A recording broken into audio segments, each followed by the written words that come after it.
கனிமா பாட்டு மூலமா நம்ம எல்லாத்தையும் வைப் ஆக்குன சந்தோஷ் நாராயணன் கிட்ட நடிகர் அஜித் மன்னிப்பு கேட்டிருக்காரு. என்ன சம்பவம் அப்படிங்கிறத த்ரோபேக் தஸ்டைல பார்க்கலாம். ஒரு முறை சந்தோஷ் நாராயணன் ஏர்போர்ட் போயிருக்காருங்க. அங்க அஜித் வந்திருக்காரு. ஸோ 2 பேருமே பேசியிருக்காங்க. ஒரு 5 மினிட்ஸ் இந்த கான்வர்சேஷன் இருந்திருக்கும். அப்போ அஜித்க்கு சந்தோஷ் நாராயணன் யாருன்னே தெரியலையா. மியூசிக் பண்ணிட்டு இருக்காரு அப்படின்னு சொல்லி சந்தோஷ் நாராயணன் சொல்லியிருக்காரு. நீங்க மியூசிக்ல பெரிய ஆளா வருவீங்க அப்படின்னு சொல்லி அஜித் விஷ் பண்ணியிருக்காரு.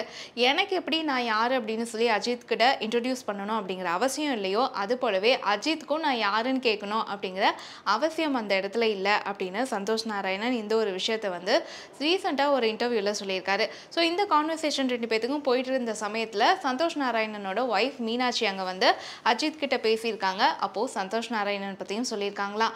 அதுக்கப்புறம் அஜித் சந்தோஷ் நாராயணனை தனியாக கூட்டிகிட்டு போய் ரொம்ப சாரி சார், உங்களை பற்றி தெரியாமல் இப்படி சொல்லிட்டேன் அப்படின்னு சொல்லி மன்னிப்பு கேட்டிருக்காங்க. ஸோ இந்த ஒரு விஷயம் தான் இப்போது ஃபேன்ஸ் மத்தியில் பயங்கர வைரலாக போயிட்டுருக்கு. உங்களுடைய கமெண்ட் என்ன அப்படிங்கிறத எங்கள் கூட ஷேர் பண்ணுங்கள்.